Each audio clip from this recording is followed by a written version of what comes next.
సమాచారం కోసం 95 న్యూస్ ఇప్పుడు యాప్ లో మీ ముందుకు వచ్చింది. వెంటనే డౌన్లోడ్ చేసుకుని న్యూస్ అప్డేట్ తెలుసుకోండి.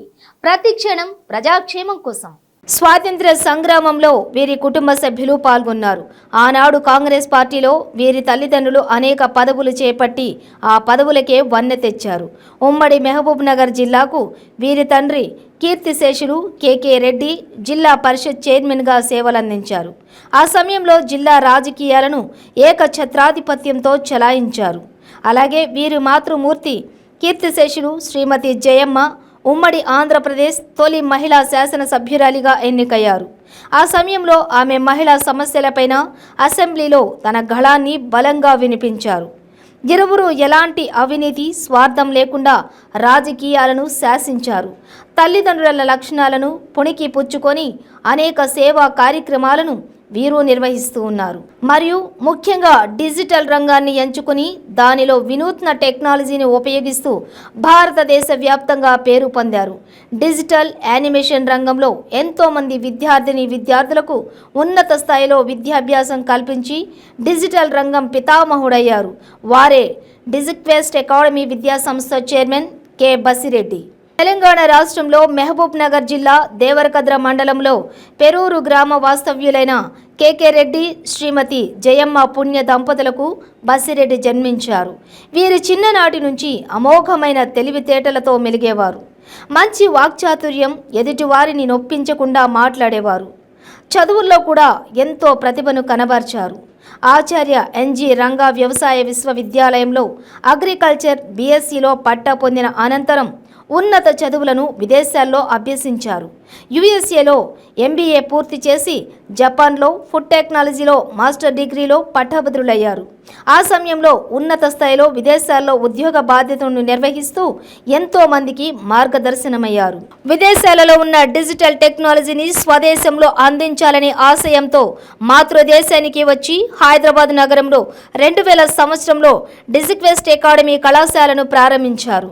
ఈ అకాడమీలో animation, gaming, visual effects, post production మొదలగు సృజనాత్మక కళల పట్ల ఆసక్తి ఉన్న యువతకు నైపుణ్య అభివృద్ధి కల్పించడానికి జవహర్లాల్ నెహ్రూ ఆర్కిటెక్చర్ మరియు ఫైన్ ఆర్ట్స్ యూనివర్సిటీకి అనుబంధంగా డిజిక్వెస్ట్ అకాడమీని స్థాపించారు.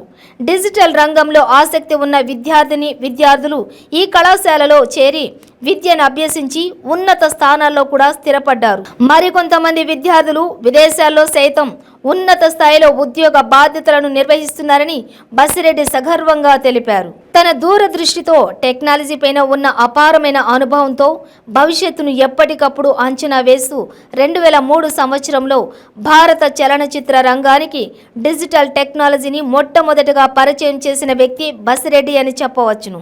తద్వారా దేశం చలనచిత్ర రంగంలో డిజిటల్ రంగానికి అనేక వినూత్న టెక్నాలజీని కూడా రావడం జరిగింది.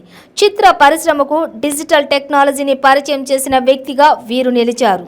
సినిమా రంగానికి సేవలు అందించాలనే ఉద్దేశంతో డిజిటల్ రంగంలో అనేక విప్లవాత్మక మార్పులు చేసి అనేక సినిమాలకు డిజిటల్ సేవలు అందించి తనకు ఎదురులేదని నిరూపించారు. దర్శకుడు ఎస్ఎస్ రాజమౌళి దర్శకత్వంలో వచ్చిన బాహుబలి, ఈగ, మగధీర వంటి ప్రతిష్టాత్మక చిత్రాలకు గ్రాఫిక్స్, యానిమేషన్, పోస్ట్ ప్రొడక్షన్ సేవలను అందించారు.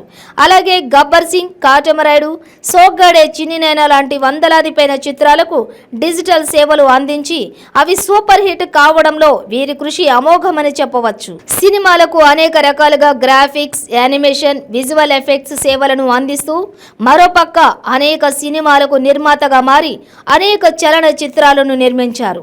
వీరు నిర్మించిన చిత్రాలైన గంగపుత్రులు, మేము వయసుకు వచ్చాం, ఒక రొమాంటిక్ క్రైమ్ కథ వంటి చిత్రాలకు బంగారు నంది అవార్డులను రాష్ట్ర ప్రభుత్వం నుంచి అందుకున్నారు. మరియు 7 వెండి నంది అవార్డులను కూడా కైవసం చేసుకున్నారు.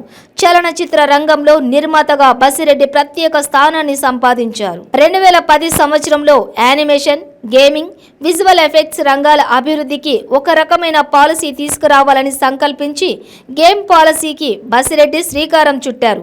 అప్పుడు కాంగ్రెస్ ప్రభుత్వం కొంతమంది డిజిటల్ రంగంలోని నిపుణులను జపాన్, నెదర్లాండ్, సింగపూర్, చైనా వంటి దేశాలకు పర్యవేక్షణ కోసం ఒక బృందాన్ని పంపించింది.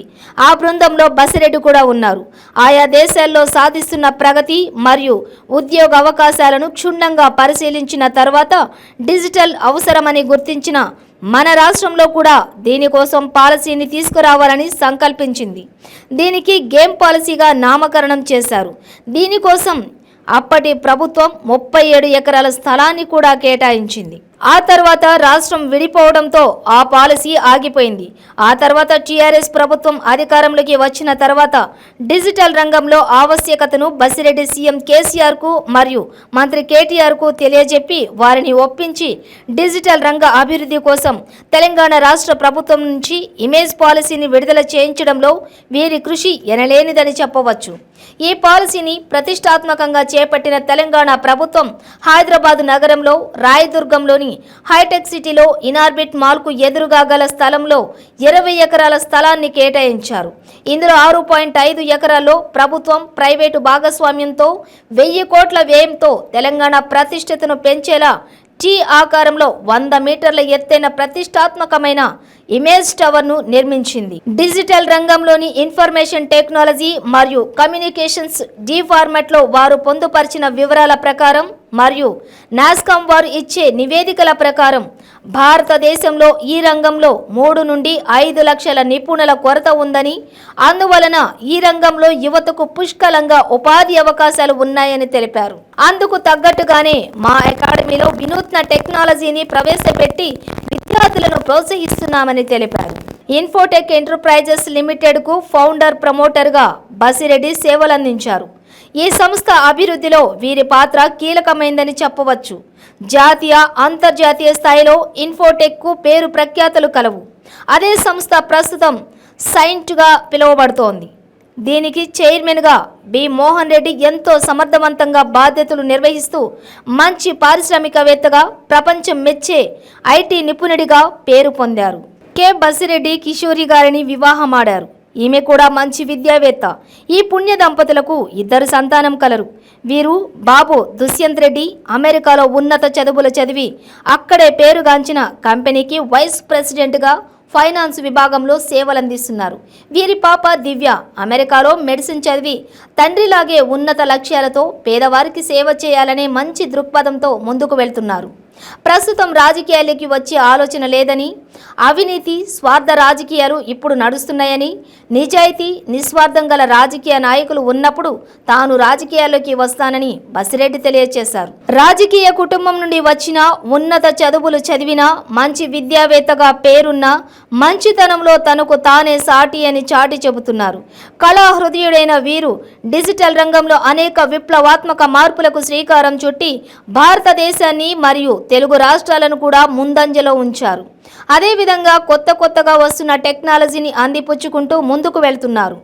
డిజిక్వెస్ట్లో చదివిన అనేక మంది విద్యార్థులు నేడు మంచి స్థాయిలో ఉన్నారు అంటే దానికి కారణం మంచి టెక్నాలజీ అని చెప్పడంలో ఎటువంటి అనుమానం లేదు. వీరు డిజిటల్ రంగంలో ఇమేజ్ పాలసీని తీసుకొచ్చి తెలంగాణ ఖ్యాతిని ప్రపంచానికి చాటి చెప్పిన ఘనత వీరికే దక్కుతుంది. అలాగే చిత్ర పరిశ్రమలో కూడా నూతన పద్ధతుల్లో కార్యక్రమాలను నిర్వహిస్తూ పరిశ్రమ అభివృద్ధికి, సినిమాల చిత్రీకరణకు మరియు వాటిని ప్రేక్షకులు ఆదరించేలా చేయడంలో వీరి పాత్ర అమోఘం. అందుకే బసిరెడ్డిని డిజిటల్ రంగానికి రారాజుగా చెప్పవచ్చును. యువత మంచి ఆలోచనలతో ముందుకెళ్లాలని అన్నారు. చెడు మార్గాలు కాకుండా మంచి మార్గాల్లో ప్రయాణించి తాము అనుకున్న లక్ష్యాలను సకాలంలో పూర్తి చేసి మంచి పేరు ప్రఖ్యాతులను పొందాలని బసిరెడ్డి యువతకు సూచించారు. అలాగే భవిష్యత్తు అంతా కూడా యువతదేనని, వారి చేతుల్లోనే దేశ భవిష్యత్తు ఉంటుందని తెలిపారు.